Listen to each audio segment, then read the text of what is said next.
As always, donate to Jumpstart. Jumpstart helps economically disadvantaged kids play team sports, which is something that's near and dear to Rachel and I's hearts. So if you go to the links in this description below, pretty much all the information that you will need to donate is there. So we really encourage you, if you can, to do so. Again, it's a great cause. We love Jumpstart. They are our charity of choice. If you can, please donate.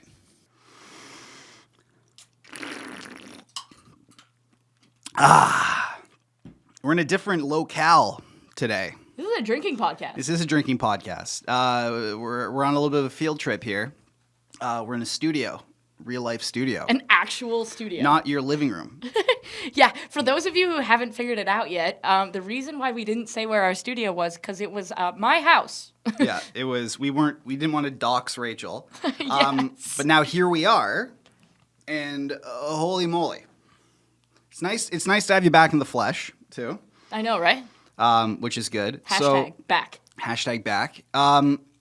Basically, this is a trade deadline podcast. I mean, that's like what else is there to say? Like, it's like the trade deadline is today. Yeah. And so I thought, and Rachel thought, that it'd be a good idea to play a little game of matchmaker. Now, we're gonna play some matchmaker. Basically, go through the trade board, see if we can match up some guys with some teams. You know, because everyone out here, they're hurt. Guys need help, as much help as they can. It's a seller's market, which means It sure is a seller's market. I think first off, before we do these matchups, I think we should our matchmaker, we should get through a couple of the trades, namely one big one that happened today, because that sets the tone kind of for the price that is being asked of. Bandied about. This is crazy. Like these prices are crazy. It is a seller's market, which means if your team is bad and you have a player that like you kind of like still, but you also like in the back of your mind you're like, should we trade him? Should we not? You should definitely trade him. Like it is like 100%. Like that is what should be happening right now. It is pretty difficult. So if I can just pull this freaking trade up here. Yeah, Jeez so basically Louise. Tampa Bay reacquired Yanni Gord, and they acquired Oliver Bjorkstrand, who has 2 years left on his contract, I believe. Listen, they're good players. So I'll get they're middle six players. So the full extent of the trade: Oliver Bjorkstrand and Yanni Gord and a 5th round pick in 2026, along with Kyle O'Coin, goes to the Tampa Bay Lightning. Oh, it's not Mikey Isamont? No. Mikey. Seattle gets Mikey Isamont, okay, a 1st round pick in 2026 and 2027. So 2 1st round picks. Wow. Both are top 10 protected though. But then a 2nd in 25, so this year as well. And they retain, like Seattle retains 50% of Gord's contract. Gord is a UFA at the end of this year, so it's only for the rest of the season. Basically, it's not that bad, not that big of a deal. It's not like they're trying to make the playoffs anyway. They're doing the smart thing. They know they're not going to make the playoffs, and they're selling assets for insane prices. Which is what you're supposed to do.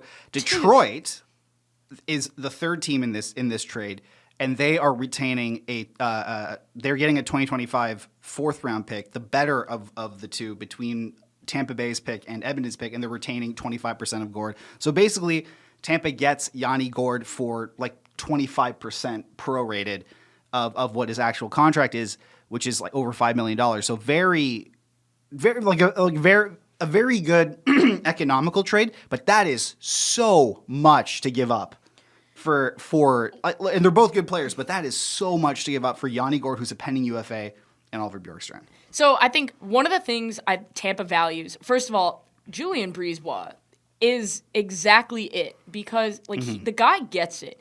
He would rather have proven NHL players that can help him now than maybe players in the 20s or 30s. Because let's face it, Tampa's probably the favorite in the East now.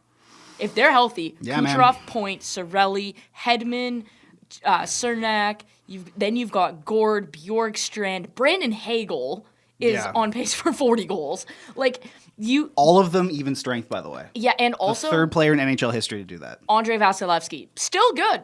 Still very good. Still top 5 goalie in the league. And they got a pretty good, darn good coach. And so Julien Brisebois understands the concept of Victor Hedman and Nikita Kucherov are not going to be that good for very much longer. So you might as well maximize this window, because the reality is Tampa Bay has been to so many conference finals. They've won cups. They've been in Stanley Cup finals. When they're bad, they're going to be really bad. But you know what, Tampa Bay fans? You got multiple cup runs and multiple cups. There is, like, no shame in being terrible.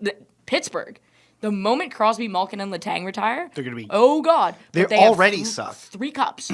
3 cups. So Pittsburgh already sucks. Do they ever? But, like, when they finally pull the plug on this era, they're going to be really bad. But this is... It's been worth it, though. Would you, if the Leafs were good for 10 years and won 3 cups, or 20 years, actually, and won 3 cups, you would not hear a peep out of me until I had grandchildren. Like, I'll put in perspective, like, the Raptors won the championship in 2019. Obviously, like, they tried to run it back the next year. Like, no Kawhi, but they made, like, the second round. Like, they got close. Obviously, it was a bubble, all that, whatever. But, like, they're not great right now. Somewhat by design, somewhat not. But they could suck for the rest of my life. I wouldn't care. They got a championship. That's what it's all about. Like, that's what sports are all about, man. You play to win the game. Yeah. And they're doing a good job. And can I just say, you got some blank. As much as it sucked from a emotional standpoint, they are vindicated in their decision to let Steven Stamkos walk for the money that they paid him. Correct. That is as much But I also don't think Steven Stamkos would be this way if he was still on Tampa. But and the other thing is there is a very obvious gaping hole in that power play. Yeah, but then you think, like, what comes first, the chicken or the egg, right? It's like he wouldn't be that bad if he was playing around. If he was still playing around really good players. Exactly. Yeah. What I'm saying is Tampa's power play would be better undoubtedly with him on it, and Steven Stamkos would be better on the Tampa Bay power play. And I don't think Tampa Bay's done, man. Like, I think they still got some tricks up their sleeve. So here's a fun one. Like, it's clearly a seller's market, and obviously Tampa has a penchant for overpaying at the deadline. Like, if you look we were coming up on the anniversary of Tanner Jeannot. It was today. It was today. Yeah, sorry. It was yesterday, where they traded an entire draft class. Like, you look back at that trade, and like in hindsight, they didn't do anything with those picks, so like it turned out fine. But like, oh my God, man! Like, you don't trade that for Cal Foote for Tanner Jeannot, because they got rid of Cal Foote, which, like, good on them, because that guy is about to stand trial. But yeah. I mean, Tampa is not afraid to overpay for proven NHL players in the pursuit of a cup run. And I think what you're seeing in the city that we live in Toronto, is they're like pearl clutching. And it's like Fraser Minton and Easton Cowan and Nick Robertson, they'd have been gone. Yeah. Tampa Bay has had one draft selection from like 2017 to like now. Something like that. And it's Isaac Howard. Who? Exactly. Like, a decent little prospect, but still. Another trade that I want to talk about, there are 2 more trades I want to talk about. And by the way, shout out to Puckpedia for adding, I'm doing some stuff with them now. Like, they're adding a ton of stuff. They got news stuff on there. They've got like a bunch of, it's a really slick sort of website for everything. And there's ability to actually like have dialogue on there. Chris Pronger is doing stuff with Puckpedia now, which is great. I mean, Chris Pronger's insight is invaluable in situations like this, because the guy's won at every level. He also understands the trade deadline. He understands the ins and outs of things. And I think having an opinion like that on your site is very valuable. He understands asking out of places. He does. And going. So that's exactly what he wants. We should try and get him on the pod. We should get him on the pod. We should. We should get him on the pod so he can talk about how really rich athletes have to pay tax and how that's terrible. I just think it was so funny. Like, last year, he made it like his point to just like go on Twitter threads about like how much taxes athletes have to pay. I'm like, yeah, man, like, welcome to the real world. My stepdad has this like thing where he's like, I would love to pay $1 million in tax one year, because that means I've made like $2.5 million. So the Lightning still have $782 in cap space, like prorated, obviously. Like, they have room to do something. Yeah. And if you move guys out, obviously, like, that's enough wiggle room to work with. Like, compared to the Leafs that have $102,000 in cap space right now. Yeah. Not great. But another trade that I want to talk about, Trent Frederick going from Boston to Edmonton for Shane Lachance. Shane Lachance, yeah. And Max Jones, Peter Hauser. Did you see the fun fact? What's the fun fact? So New Jersey brokered the trade. Yes.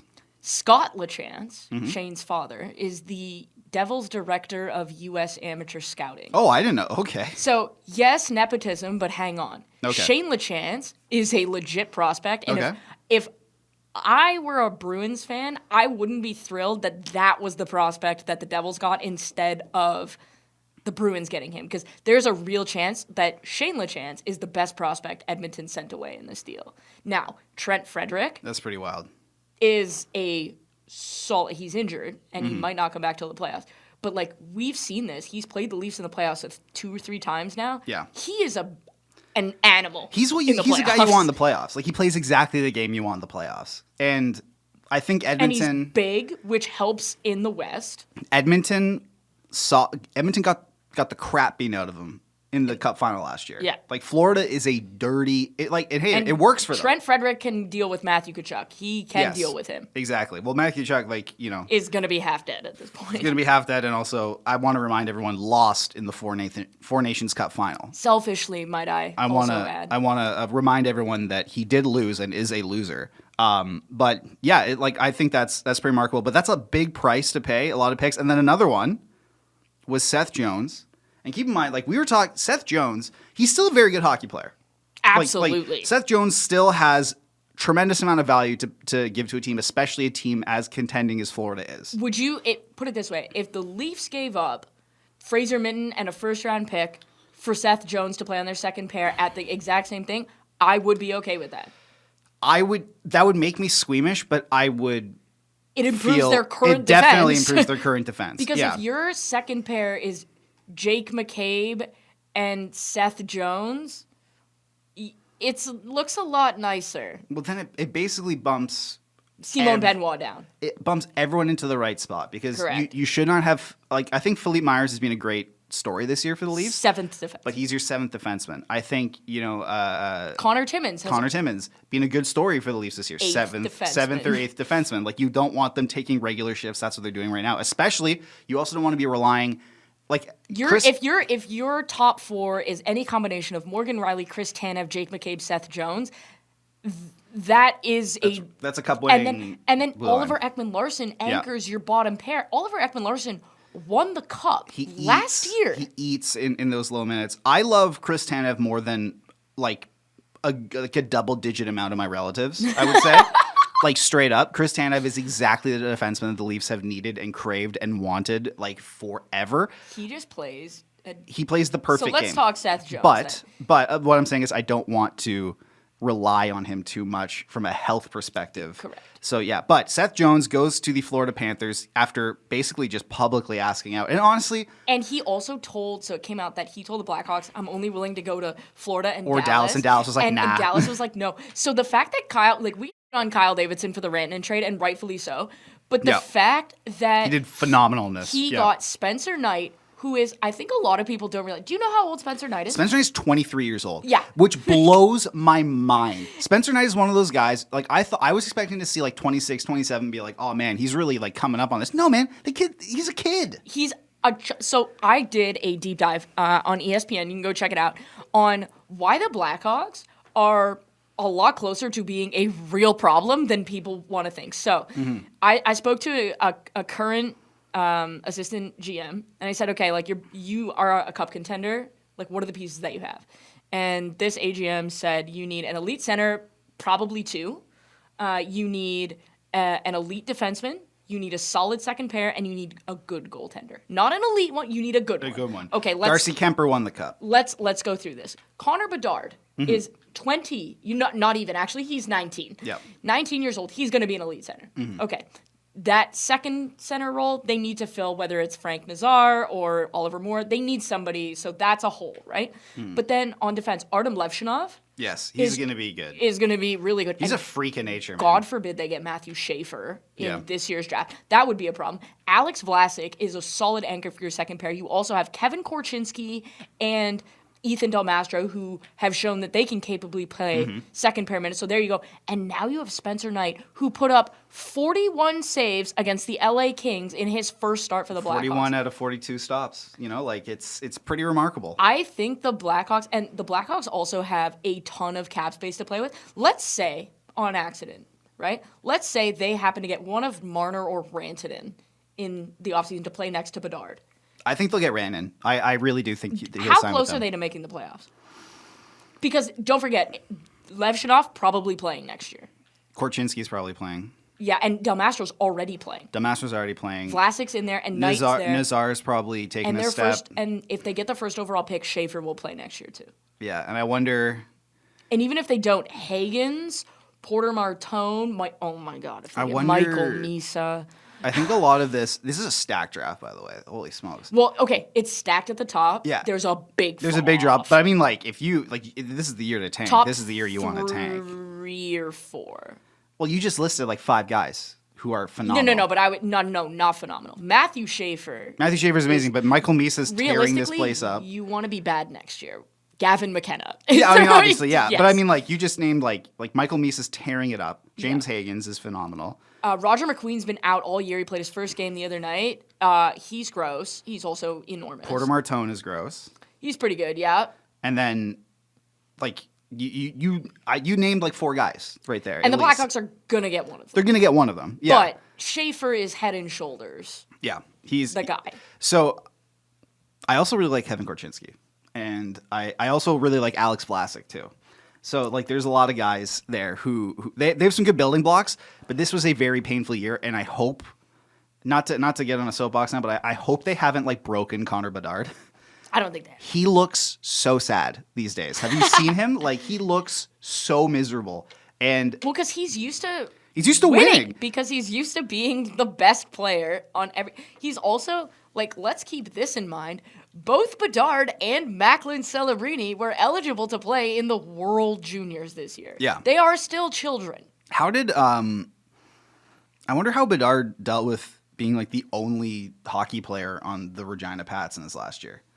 Like, well, they were still good because of him. No, I'm saying, like, he was the only, like, the only reason they, like, barely they creeped into the playoffs. But he's also, and this is, I think, what's instructive to his time in Chicago is he didn't want to be traded, even though he could have been traded for, like, a haul. Oh, for, like, the biggest junior haul we've ever seen. He could have been traded to go on a Mem Cup run, and he said, no, I'm loyal to Regina. Yeah. He's not asking out of Chicago. Like, this whole, let's be super transparent about this. It's Vancouver fans pushing this. Yes. He's not, have you looked at the Canucks? They're an even bigger tire fire than the Blackhawks right now. Because at least the Blackhawks have prospects. Yeah, he's having a down year, at least statistically, by his standards. And he just looks really, really sad all the time. And I feel for the guy because you're right. Yeah. He's used to winning all the time. He's used to success.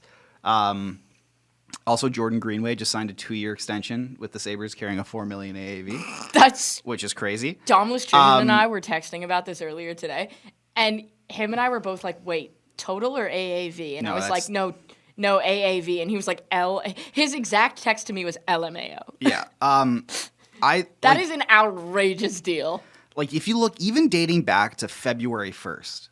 With these trades. Like, these prices are crazy. And so we'll get into matchmaker now. But even dating back to February 1st, Michael Granlund and Cody Ceci were traded for a first-round pick and a fourth-round pick. And obviously, Michael Granlund's having a good year this year. I honestly think that's a relatively fair trade. But think about... Even Cody Ceci has had a decent year. Think about, though, like, I just think, like, holy smokes, Michael Granlund and Cody Ceci were traded for, like, a first-round pick. Like, that's where this is.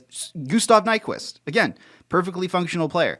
Second round pick. Yeah, that's yeah. Like they're like guys are going for a lot. Scott Lawton apparently is commanding a first round pick. Like, so here's the thing: you're Vancouver, and I have worked there. Did you know?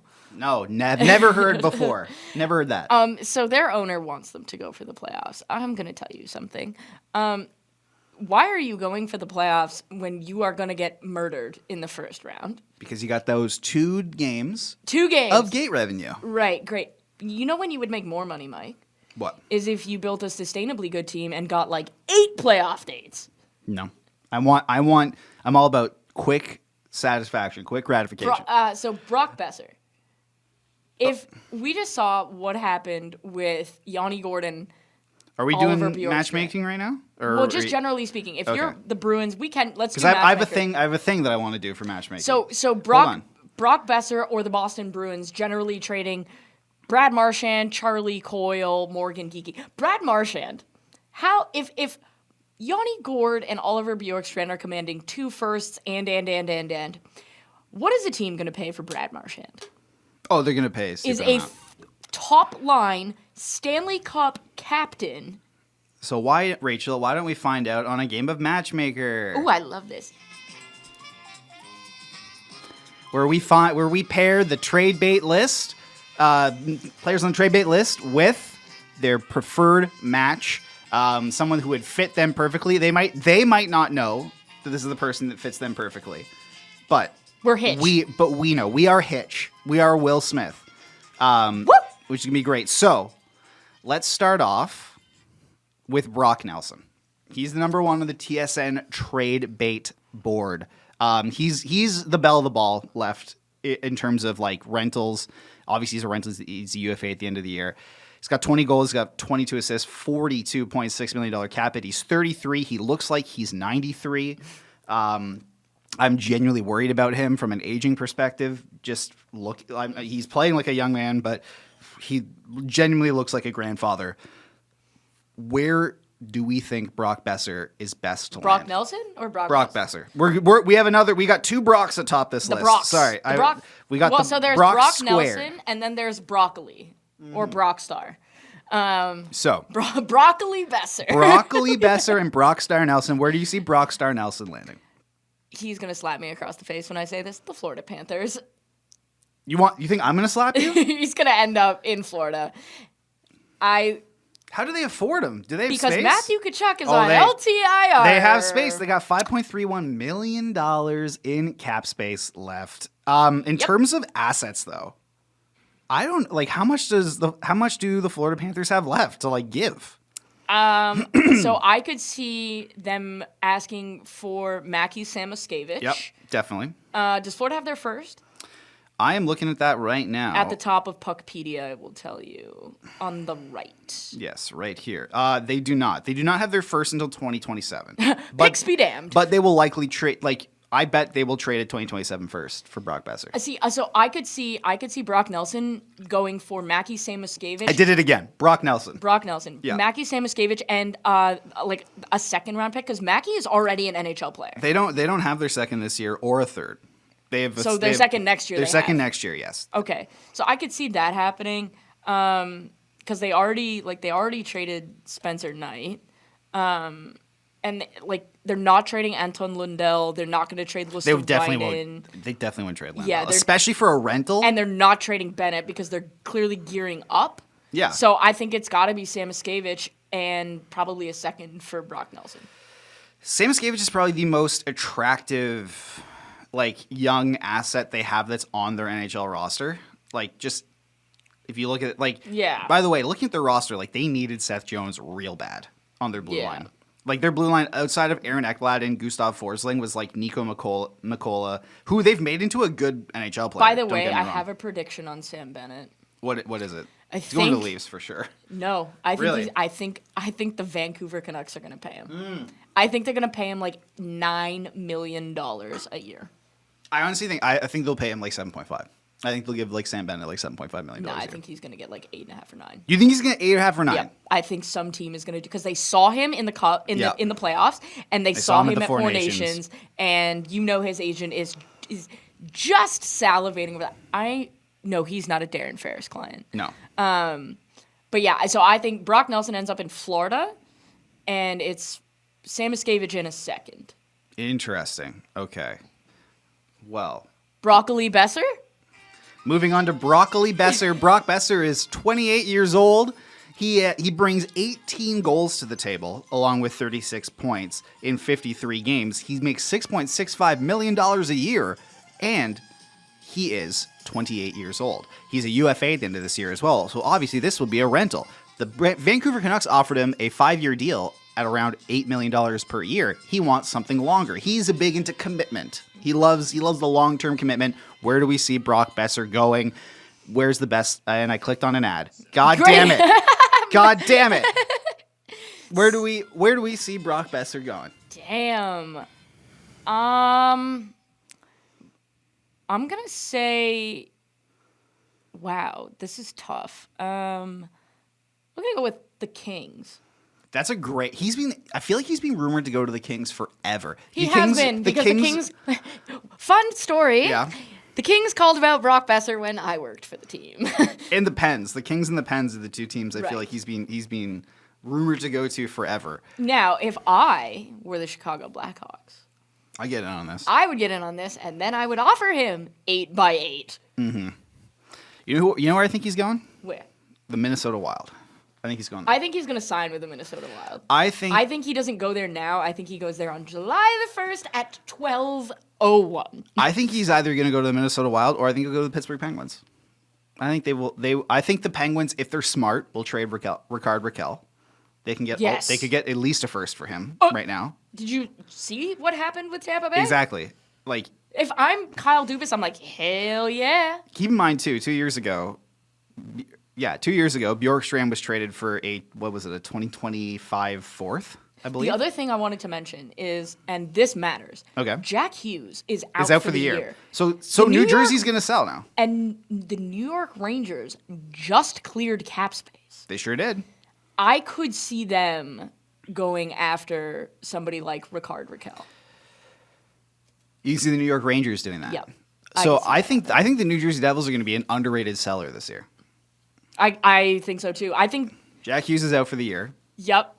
Just absolutely decimated Dougie Hamilton my got fantasy hurt team. on Tuesday night, Yeah. which is not great. And we don't really know what the severity of that. But Brock Besser, I think long term ends up in Minnesota. But short term, I think he ends up in LA. I think he plays on the right wing of either Anze Kopitar or Quinton Byfield. Yeah, I can see that. Think about, I'm just looking at New Jersey in an unrelated manner here. I'm looking at New Jersey and I'm going, man, they could probably trade like Eric Holla for something good. You know, he makes 3.15, but still. He also has an NTC. Everyone has an NTC, man. Matthew Olivier, who is a fourth line player. What are we doing here? Please, do not make me tap the sign.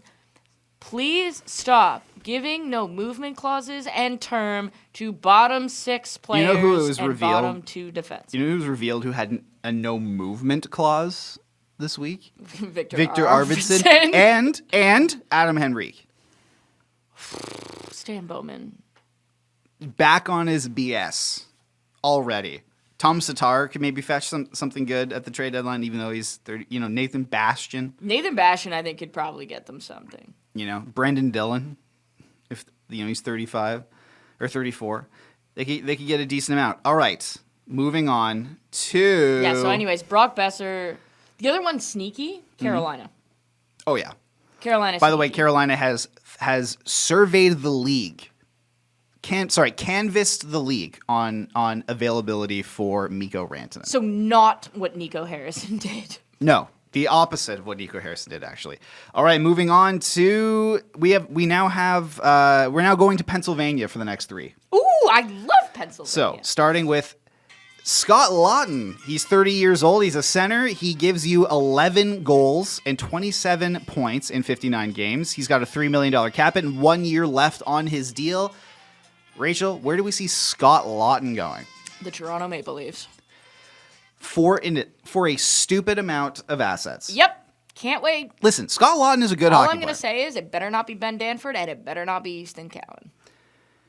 It better not be Fraser Minton either, honestly. Yeah. You know what? You can have, and I was actually talking to somebody about this. I was like, you can have a first-round pick or you can have Fraser Minton. You cannot have both. Yeah, people are talking like that. You know who I would give up a first-round pick and Fraser Minton for? Who? Mikko Rantanen. Yeah. Well, they want more than that. Well, yeah, no, but you know what I'm saying is like if I'm giving up multiple premium assets, Like you're getting I want a top six player, not a third line center. Absolutely. Ricard Raquel, Nick Robertson in a first round pick, fine.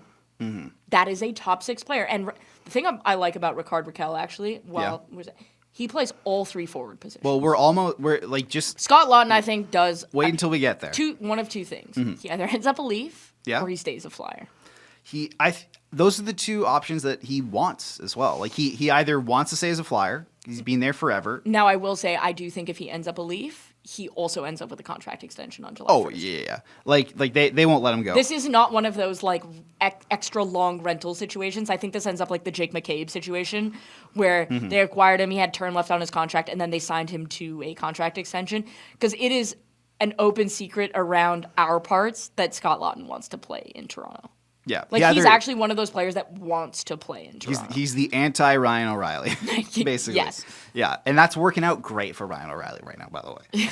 That's awesome. So Yikes. I agree. I think he will go to the Leafs. Like, he will be the guy that they move heaven and earth to get. However, the amount of, like, Scott Laughton is a fine third-line center, but he is not worth a first-round pick. I think Nick Robertson probably ends up going the other way. Yes. But the best thing that Nick Robertson has possibly done. The other one I could see going the other way is Topi Niemela.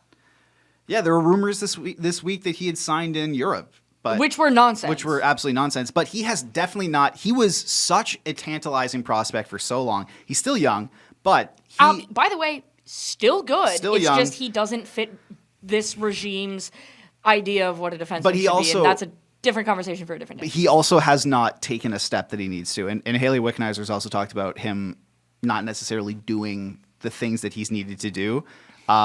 So unfortunately, like it hasn't seemed to work out with Topi Niemela. He is a decent trade chip for them. Yeah. But like I think he's one of those trade chips where like I think you got to move him now. Yes. Like imagine what they would have. Ricard Raquel. Exactly. Who is next on our list here? Ricard Raquel is 31 years old. He like Rachel said, can play all three forward positions. He brings 29 goals. Hey. So the most out of any of these guys. And 53 points. He's got $5 million in terms of cap hit, and he has 3 years left on his deal. So there is term, there is production, and there is also versatility there. Right. Ooh. Okay, so I honestly think the most likely scenario is he stays in Pittsburgh. It shouldn't be, though. But if he gets traded, I could see him going to, like, not a contender. Like, I could see him going to a team, like, on the cusp that has cap space, or, like, a team that, you know, that's, like, on the brink of, like, making the playoffs. So, Anaheim?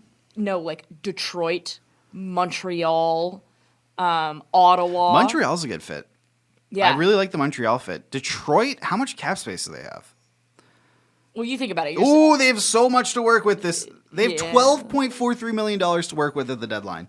They can get Ricard Raquel. That's what I'm saying. Like, I think the market for Raquel is a little bit different because he has term left on his contract. Like, if you think about it, Detroit is trending in a very positive direction. Montreal, very positive direction. Anaheim, I don't think Ricard Raquel wants to go back to Anaheim, if I'm being honest.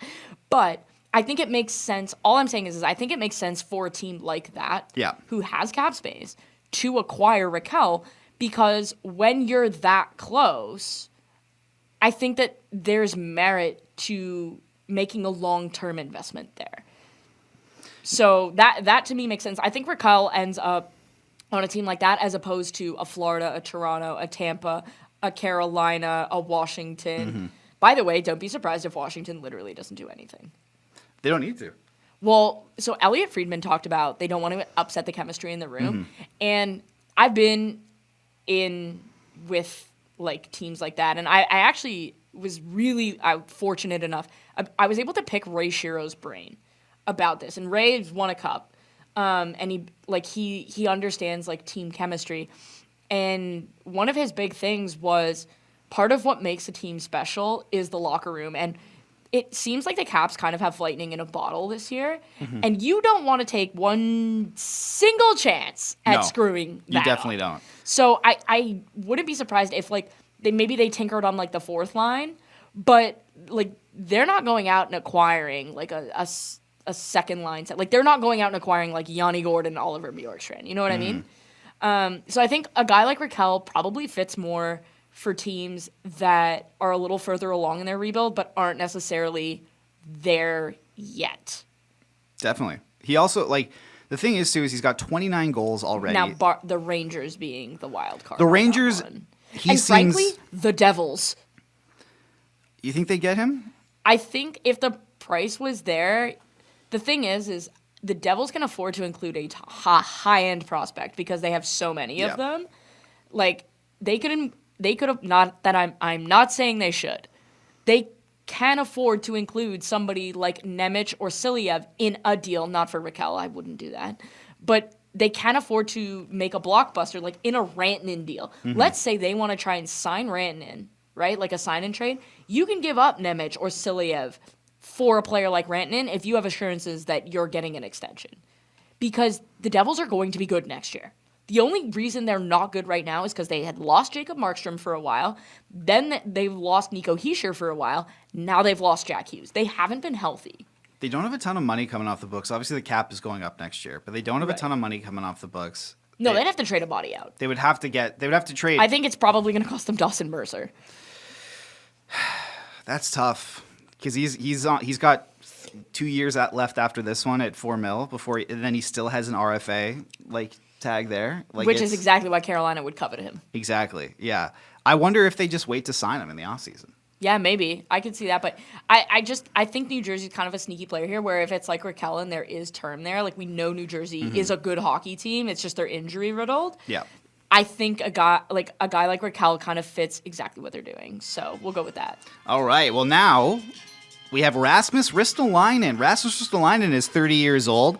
He brings a right shot defenseman to the table here. He's got 4 goals, 19 points, $5.1 million AAV. That is steep. A lot of baggage he's coming with, and 2 years left on his deal. Oh, so he's got term. Man, okay, you're not renting this man. You're committing to him. Honestly, a good fit would be the Oilers, but sort of like discount Matthias Ekholm, basically. But yeah, like second pair Matthias Ekholm. Mm-hmm. But they don't have cap space because Evander Kane won't shut the heck up. Why are you trying to make your team worse? It's a good question. Shut up, dude. It's a really good question. Like, I have a question for you, Mike. Okay. You're I like questions. On the Edmonton Oilers. You went to Game 7 last year of the Cup Final. Sure did. You have Connor McDavid, Leon Draisaitl on your team. Oh, it's great. It's good vibes. Mm-hmm. Vibes are decent, yeah. Okay. You have the opportunity to potentially land a defenseman that could make a difference for you in terms of shoring some things up. Okay. But you have a teammate that maybe wants to play one single game in the regular season, and so therefore you're not allowed to get better. How do you feel about that? Why does he care about playing in the regular season? That's what I want to know. So here's the thing I don't understand. He still gets paid whether he plays or not. Do you want to win a Stanley Cup or not? No, I don't think he does. I don't think he cares. But so let's say you're his teammate. If you're Connor McDavid. I beat him with hammers. I killed him. How selfish? How me? Selfish do you have to be? This is exactly everyone hates playing with this guy. Yeah. This is exactly. So I would say Edmonton, but then the reality of the situation is they need a goaltender. They need Jonathan Quick. Or Karel Vejmelka. Yeah, Karel Vejmelka would be good. Jonathan Quick has been incredible, and he only makes $1.5 million. Right? I think Jonathan Quick will stay with the Rangers until he retires. I think, especially now with the Devils situation, he will as well. But all I'm saying is I think Ristolainen would be a great fit in Edmonton. It's just Evander Kane won't just shut his mouth for the betterment of his team. So that's great. But barring that, I could actually see Ristolainen staying in Philadelphia because Torts loves him. Torts loves him. He's the kind of guy who a team would overpay the crap out of this guy. You don't think that with the cap going up, this guy's not going to make $8 million? He's 100% going to make $8 million. If you're Edmonton, yeah, real quick. So we'll have to run through these relatively quickly because we've basically spent half an hour on 5 guys. The most important guys. That's true. Because what are we gonna do? Talk about Jamie Alexiak for 17? No. Look, man, your sister is better. Is great. If you're I'm just gonna list off a goalie, Peter Mrazek. Do you think he solves anything for Edmonton? Yep. Marginally. Do you think he's better than what they currently have? Yes. There you go. Is not a better option. Because than he is the Pavelka, though. only guy on the trade bait list right now. Yikes. The only goaltender. I'm gonna take a sip of that. Yeah. Obviously, Vitek Vanacek just went to the. For a guy that I've never heard of. Yeah. He's also not very good. So. Like he's not gonna do much, but like. Who Okay, cares? so let's run through the. All right, so let's trade go. board. I'm gonna cut the music because that takes a lot of time. All right, Brandon Tanev. Toronto. You think he's going to Toronto? Yep. He's a UFA 3.5 mil. I think it would be awesome for the Tanev And brothers. I don't think if he doesn't go there at the deadline, he goes there in July. I can definitely see that. What do you think it'll cost for Brandon Tanev though? So the reason I say that is because Brandon Tanev's dad accidentally tweeted that, and then quickly deleted it. Oh, I didn't know that. Okay. Yeah. He's a useful player. Yes. Although only 17 points in 60 games. No, third line player. He's a third line player. What do you think he costs though? Like, Menace on the penalty kill. I have no idea what he costs. I bet he'll Probably Nick Robertson. I would do Nick Robertson for Brandon Tanev. 1-for-1. Yep. Interesting. I would do that. It's a need. So Seattle wants high ceiling players. Toronto wants. Craig Berube wants different guys on his third line. I think Brandon Tanev kind of fits that. I would suspect that that's probably being discussed. Now here's a guy, Chris Collinsworth voice. Now here's a guy who is quite an anomaly on the trade board now because the team probably wants to re-sign him, but also he's performing so well, albeit in a bad situation. Can I guess who it is? Who? Is it Ryan Donato? It is Ryan Donato. Oh! I mean, to be fair, my laptop is open at full brightness and right next to you. Did But not you know, see it, okay, though. either way. I can't read that. Okay. Ryan Donato, 22 goals this year. He's 28, so he's Whoa! still young. He's got 22 goals, 44 points. He only makes $2 million, so prorated that'll be like $3. It's a junior chicken. A junior chicken. It Junior is cheaper than gas. Junior chickens are like $4 now. That's ridiculous. UFA, Okay. obviously a center, but can play the wing if need be. He's someone who would get like a first rounder on the open market for sure. Big time. Who do you think? I think this is obviously Edmonton doesn't have any cap space, but I think this is a perfect Edmonton player. Yep. Which so- is why I'm going to say What are you gonna the say? Vegas Golden Knights. That sounds perfect too.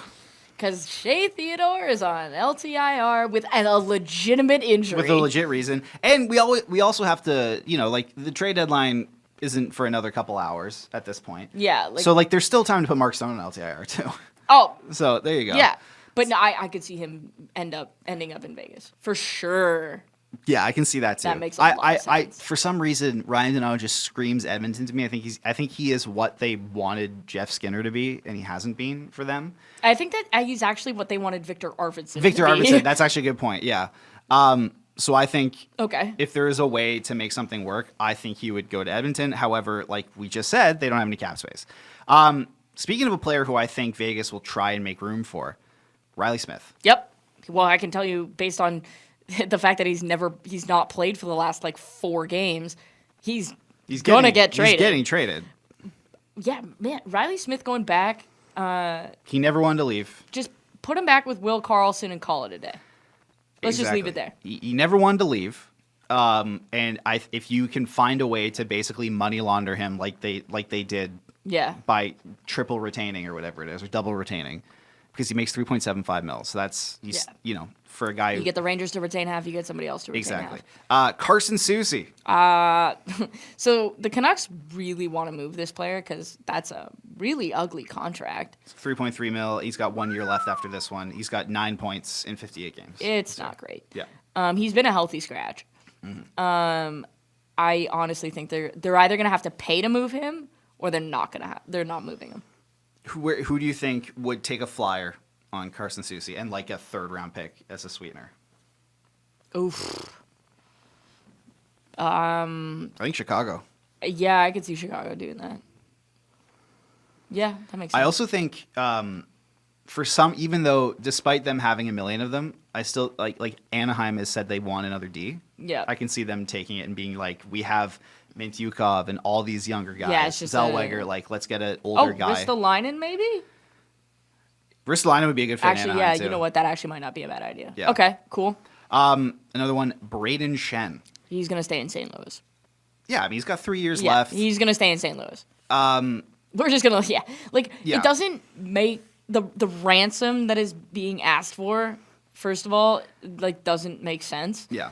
But second of all, when a team asks for something like that, they don't want to move the player. Exactly. So they're basically just like making me an offer I can't refuse or no. Exactly. Yeah. Connor Murphy. Ooh. You ever seen Dear Evan Hansen? Yes. So, you know, like the kid who kills himself and that Dear Evan Hansen pretends to have been his best friend to get laid, Yes. which is the plot of that musical, which is crazy. Is named Connor Murphy, and it always blows my mind. That's funny. Connor Murphy. That's actually really interesting. You know what? He's got 1 year left after this one at 4.4. 1 year. So he's got some term Oh. at 4.4. Anaheim. Yeah, that sounds exactly. Anaheim. That sounds exactly like he's a right D. He's competent. Yep. I like Definitely that. see that. Dylan Cousins. He's gonna stay a Saber. He's got 5 years left after this one. 7.1. He's But only 24. Boy, howdy, would I love him in a Leaf uniform. Oh, he'd be Oh. basically everything they need. The other tough, one, though. I think that sneaky Okay. Chicago. That's your second line center. That is perfect. And boy, they have the prospects. You know who I would have rather like because I know I think the Avalanche traded for the wrong Sabres center. Dylan Cousins. They should have gone for Dylan Cousins instead of Casey Middlestat. Yep. Agreed. Because I think Dylan Cousins would have been a perfect that hit Cousins or Detroit. I think Detroit would be really. They need a second line center. All right, pick like your 3 next favorites for match game. On this list? Okay. Yeah. I don't want to say Mikko Rantanen. No, because like I'm not convinced he's getting traded. I don't think he is. I think it's stupid. Like why? Like I know you want to get value on him, but like, dude, the value is when like if you win a Stanley Cup with a player, Yeah. you can convince him to resign. Yep. I'm gonna go Nick Robertson. Nick Robertson ends up in whatever trade the Leafs make, whether it's Lawton or Rasmus Ristolainen or Brandon Tanev. He just ends up as the piece going the other way. And I'm gonna have two or three more. Okay. Brandon Carlo. Calgary. That's an interesting pick. That is an interesting pick. I never like obviously Calgary. Now I will say this: I Yeah. don't think the Bruins should trade him. No. I think he is who they should keep. He's got 2 more years left. Yeah. He's He's also their PA rep, so he's clearly a leader in the room. Mm-hmm. You don't want to be trading every leader out of your room. good Because point. Frederick was a leader.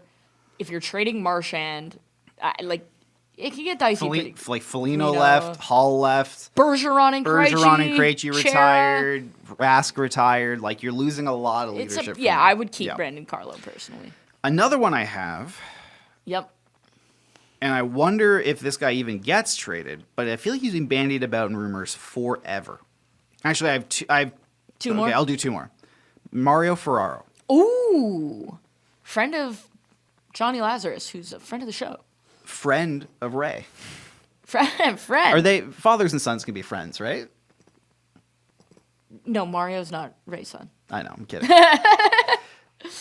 It's spelled differently. Yeah, Like, I exactly. know. Mario Ferraro is an interesting one. You know what? Mike Greer actually deserves a ton of credit because he Yeah, Mike Reeves done an incredible job. has been since start. absolutely incredible. You know what? I think he's actually a legit fit in Vancouver. Yeah. I think Toronto. He's a legit, yeah. Think about it. Moves the puck well, Moves the puck well. He he's got 1 more year at 3.25 mil. super affordable. Super affordable. He's only 26 too. Yeah. Like you I look at like Mario, that. you look at Mario Ferraro. But I think that's exactly the kind of guy that Vancouver would be after. Yeah. You know what I'm saying? Like that makes Definitely. sense. Like they don't have enough guys that can move the puck. Definitely see that. Yeah. And I got 2 more. All right. One is John Gibson. He's either going to the Oilers or he's going nowhere. Yeah. That's it. At this point, by the way, John Gibson's only 31. Right, but all I'm saying is he's going to the Oilers or he's not going anywhere else. No, but what I'm saying is I thought John Gibson was 36, 37. Yeah, because he's been in the league. He's been in the league forever, and I feel like he's had so many injuries that I just look at him and I go, that's an old man, but it is not. I think if you're Edmonton, like, The other guy I want to talk about is Okay. Luke Cunnin. That was my last one. All right. Luke Cunnin. Luke Cunnin 11. is probably one of the most underrated players in the National Hockey League. I think 27. Edmonton should be after him. I think Toronto should be after him. Like, to me, I would look at Luke Cunnin and be like, that's a David Kampf replacement. He's better than David Kampf. And he's also versatile. He can play the wing, and he can play center, and he's right-handed. He can penalty kill. He's physical. He forechecks well. He makes basically the same amount of money as David Kampf, too. Like, Luke Cunnin is awesome. I think he'd be a great fit in Edmonton. I think he'd be a great fit in Toronto. I think if he wanted to be somewhere long-term, I think Chicago makes a ton of sense. He could be a third-line guy for them. But yeah, like a guy like Luke Cunnin is exactly what you want if you're a contender. There's two right at the bottom here. They're long shots to be traded. Okay. But they're interesting names that I wonder what happens with them. First one is Trevor Zegras. Okay. What do you think happens with him? Who's the second one? Who do you think? My guy? Elias Pettersson. What if they're traded for each other? Not one for one. What if they're traded for each other? I think you target a Rantanen trade with Pettersson. So I think you don't trade Pettersson at all. What is happening here? He's I know you, who cares? Like, I know you probably can't say stuff or whatever, but like this is a problem. I don't care if he's playing with like dysentery. I don't care if he's playing like if generally like they have to sew his leg back onto his body every game before he plays. It's not that. It's there's a lot going on. Yeah, we'll leave it at that. But this is like, I know you're going through stuff, but this is an unacceptable performance to put it forth based on your contract. Put it this way. This is what I'm going to say. Okay. I hope that what he's going through doesn't become public, because it is everyone who heaped crap on him is going to feel real bad. Yeah. Because what is happening is not great. It actually like makes me super uncomfortable to even think about. I saw he was accountable with the media earlier this week, and like that's great. And the thing is like it's nobody's business what is happening. Mm-hmm. We have to remember that these people are humans. As somebody who has dealt with the current management staff in Vancouver, they can be a lot. They can be a handful to deal with, and that's putting it super politely. And so I just think he's not getting a ton of support right now from anybody other than like his inner circle. And that's really so for me, any trade where you trade Pettersson, you lose that trade because you are trading the best player in the deal. I do think, first of all, could they be traded for each other? Theoretically, they could be. I'm gonna go out on an educated limb and say that Trevor Zegras is not the kind of player that Patrick Allvin likes. Which, okay. Trevor Zegras could absolutely benefit from a fresh start. Oh, yeah. I think he needs to be in a totally different market, somewhere else. A place I actually think he would absolutely thrive is Montreal. I think he would pop. Look how they... The other spot I think he would thrive... Where? Both of them. Chicago. Yeah, I think... Imagine if you have a 1-2 punch of Elias Pettersson and Connor Bedard. Yeah, that's pretty good. And the Blackhawks do have the prospects to give up for Pettersson. So you have that. Now with Zegras, I think he pops in Montreal. I think that would be a really good fit for him. Because they have a lot of players like Suzuki, Caulfield, Doc, that are all within his age range. And I think he immediately brings something that they don't have, which is an elite playmaker. I also think, I look at how that fan base just embraced with both arms Patrick Laine. I think they do the same with him. And they're very similar players, and like they're flashy, you know, they've been told like, you know, they have to mature and everything, and yet you like, I think this is great. Yeah. I would love, as much as like as a Leaf fan, like I would not enjoy playing Trevor Zegras like 4 times a year. I think you are going to see a different Trevor Zegras. The other place that I think he may end up is New Jersey. His best friend plays on that team. Yeah. And I can tell you, because it was the draft year that I worked for them, we did a lot of homework on Trevor Zegras. Because we were not expecting to be Jack Hughes bad. We were expecting to be not great. So we did a lot of homework on Trevor Zegras. And a lot of those scouts are still there, and a lot of the management people. The only management person that's not there is Ray. Fitzy's still there. Dan's still there. You ended up being Jack Hughes bad, though. He ended up winning the lottery, yeah. There you go. What I'm saying is like they've done their homework on Jack. On Trevor, you mean? They've done their homework Yeah. on Zegras. I could see that being a situation that maybe pans out. And once again, they have the capital to do that. If you're Vancouver, I don't care how bad the situation gets. Like, there always has to be a light at the end of the tunnel, unless you're actively like clashing with the guy behind the scenes. If you trade Elias Pettersson now, you are getting a fraction of what this guy's worth. This guy was a 100-point player 2 years ago. And you're also going to look really dumb because your staff told you 3 years ago, if you sign Horvat and trade Miller, you get to keep Horvat and Pettersson. If you sign Miller, you are going to lose Horvat and Pettersson. Now you put yourself in a situation where you're going to lose all three. It really seems like they're going to lose everybody. Like, Demko can't stay healthy. And if they're not very careful, they're going to lose Quinn. Which is an immediate dismissal of everybody. I think there's a better chance than not at this point. I honestly, I know Quinn is a very loyal guy. Mm-hmm. Quinn is not leaving unless he truly is fed up. And I feel like at that point, this is Operation Keep Quinn. We're getting there. And by the way, Elias Pettersson and Quinn Hughes sit next to each other on the plane. Interesting. Yeah. Besties. Interesting. All right, Rachel. We finished Matchmaker. Okay. Do you want to do a quick... we'll make this our lifeline. What's it like to get traded? Oh, man.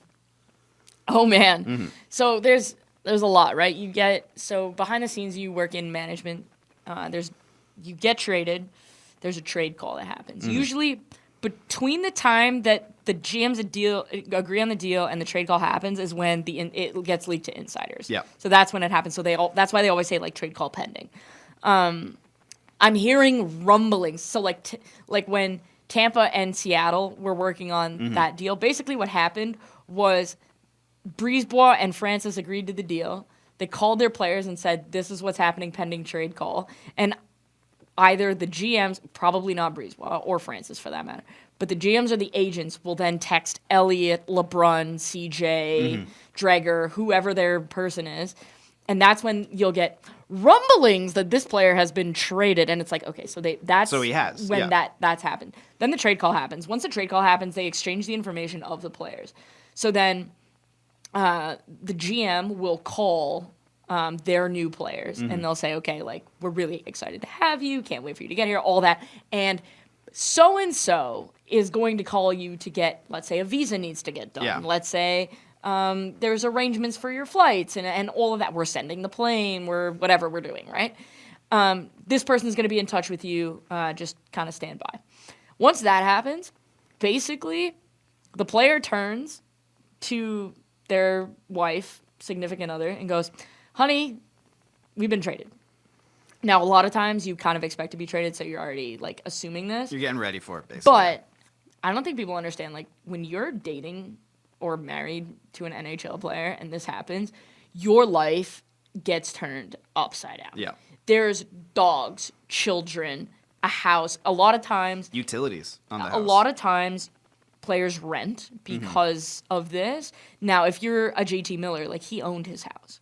Now you've got to sell the house. But it's also, on the other end, it's like you have services with the team where, like, some teams, the really wealthy ones, they'll help set you up with, like, a real estate agent. So, like, Matthew Nyes, for example, when he was told he made the Leafs, they sent him out with, like, a prominent Toronto real estate agent who they use and said, like, okay, like, let's set this guy up so that, like, he doesn't end up at Jane and Finch kind of thing. He doesn't end up in, like, you know, the not great, like Victoria Park. So they kind of help you out. But then you have, like, logistics of like moving your kids, and a lot of times like Sheldon Keefe, for example, wasn't traded, but his kids and his wife are still in Toronto. Yeah. He moved to New Jersey. So a lot of times what you'll see is for the rest of the season, at least, the wife and kids will just stay wherever they are. And if it's a girlfriend, then it's just like, okay, they'll fly out. But once there's kids involved, there's school. There's school, there's friends. Extracurricular activities. There's all of that. And so you're kind of waiting. So for a guy like JT Miller, where there's term left on his contract, it's like, okay, babe, like we got to figure out where we're living in New York. Not inherently difficult. You can find a place. But let's say you're a pending UFA, right? You're Trent Frederick. Okay, well, or you're even better. You're Brad Marchand. Okay. You have a wife and kids. You own a house in Boston. Yeah. Let's say you get traded. Now it's Brad is leaving, and it's up to his wife, and they're going to figure out what they're going to do. And until Brad signs in July, they're probably not moving anywhere. So that guy, whoever gets traded, like they're living without their families for the rest of the year. So people wonder sometimes why guys who are acquired at the deadline don't fit. A lot of times it's because they're without their family. And remember that if a guy does fit well at the deadline, it's because he hates his family and he's happy that he gets to be one of the guys being dudes for the rest of the season. But it honestly, it throws your life into flux. Like I remember, and obviously my situation is not the same because I wasn't a player, but I remember when the Devils hired me, like my life went into immediate flux. And it was like, I got to pack everything up. I got to move there. I got to fly. Like, I got to go, basically. Yeah. Like, they had my visa done in 48 hours. And I was like, oh, my God. Which is crazy. Right? So it was kind of like one of those things where you're basically, like, it's, as Mike Commodore would say, like, you pack your crap and you leave. It's very tough on the family, though. Because a lot of time, you are now going to spend the next 3 to 4 months without your dad or your husband. Like that's tough. Like I'm doing this right now. Like I'm in a long distance relationship because Nick lives in the US. And like you see me when I'm here, and it's me on the podcast when I'm here versus me on the podcast when I'm in New Jersey. Like it's different. And it's one of those things where when you're away from, and a lot of times these guys, because they're pro athletes, when they're away from like their safe space, it can play with you mentally. Oh, definitely. And that's why I think there's a lot of kindness that needs to be extended, a lot of compassion, because imagine if like your company just said, Mike, you're leaving, and it's like, let's say you had a wife and kids. Okay. I know we're trying to play the imagination game here, but let's let's do realistic stuff, okay? Okay, I have a husband and kids. Yeah. And they're like, all right, you gotta go. I'd be like, what? Like, it's hard. Well, it's like you basically come home at like 2 p.m. on a random like Wednesday and be like, honey, like I gotta go to Seattle for 4 months. Yeah. And like it's and hard. I don't know if I'll ever be coming back. It's hard, and like obviously you kind of know what you're signing up for when you're a WAG, but like at the same time, like and the millions of dollars help as well. Children involved, and the children did not sign up for that. Yeah. Like frankly, if they didn't, they can leave. But it's the team does a lot. Like I remember, like there's car shipping, there's house hunting, there's hotel. Like you get put up in a hotel. There's like a family services like department basically. Not department. There's but one there's person. A person, and by that like a person. Like I lived in a hotel in Newark for 3 months. Let me tell you something. A hotel in Newark where you're hearing gunshots every night is not fun. Blah. It's called living in my neighborhood. The best was I was on the phone with my grandma one time, and there were gunshots outside. And she's like, "What was that?" I was like, "Oh, they're jackhammering." It's fireworks. And she was like, "Oh, they're doing construction. That's so nice." I was like, "Yeah." Oh, it's great. Yeah, they're so diligent. Meanwhile, my mother's like, "Did I just hear gunshots?" I was like, "No." Blah. But yeah, I think it's a lot tougher than people think it is, and yes, you want the guy that you gave up a lot for to perform. Some level of compassion would be great, though. I also think it's great. Like I remember, just the turnaround in my opinion is nuts. Like I remember I was there when Ryan O'Reilly arrived in Toronto. Like I saw him walk into the building like through a back entrance or whatever, and get met there. But like I remember writing like the news broke at I think it was like 11:35 or something on Friday night. I remember writing like all the articles about that. He was in the Leafs. He was in Toronto in the Leafs lineup, like taking not morning skate, but taking like pregame skate at like 6:35. Yeah. That night, and I think like think about the turnaround because it's not even like we'll give you a day or two to get your stuff together. It's like nah, man, you gotta get on a flight and like you could be in the lineup like that night. Yep. And you've had to say goodbye to your wife or your partner, your kids, your dog. You've had to deal with all this, and then you've had to hop on a flight, and it's usually a charter. Depending on how if good you're a high end player, it's a charter. Depending on how good of a player. Nico Randon, they sent the charter. Like Ryan O'Reilly got the charter, all that kind of stuff. It's usually a charter. Like, but still, like you're still flying in the air. You still have to likely deal with a time zone change. Likely deal with some jet lag, and you could be in the lineup that night. And not only that, you then like instead of because NHL players are so routine based, right? Like like we've talked about, Jack Eichel takes like 4 showers on game day because he has to eat a certain brand of apple. He has to do things at like 9:37 opposed to 9:30, like stuff like that, right? Like he's so precise. And a lot of NHL... Imagine the interruption. And also on top of that, instead of focusing on playing the game, you're meeting all your new coworkers. Yeah, you're like, sup, dude, what's your nickname? It's like, how's it going? Like, you're going on the ice and like a lot of players, you fall into sort of like a muscle memory type thing where you look at a player's number or their habits or sort of even like their stature on the ice, okay, that's going to be... I don't know, that's Bedard. I know that's Bedard because, the way he hunches when he skates. So I know like when to pass to him, or I know that it's all new. And all this is being dealt with maybe if you're lucky in the span of 12 hours. Yeah. It's crazy. So you need someone to throw you a lifeline. So that's kind of apropos of exactly what we're talking about. There you Anyways. go. So yeah, it's put it this way, it's not fun. No. But you know what is fun though? Donating to Jumpstart? Yeah, playing team sports when you're an underprivileged youth. Super fun. And Jumpstart helps make that happen. Jumpstart helps economically disadvantaged kids play team sports, which is a cause that's near and dear to Rachel and I's hearts. They are a charity of choice, and Jumpstart, all the links will be in the description below to donate. So if you can, we very much encourage you to donate because we love Jumpstart. So please donate if you can. Rachel, would you like to leave our lovely listeners with anything before we head out? Enjoy trade deadline. It's going to be fun. Peace.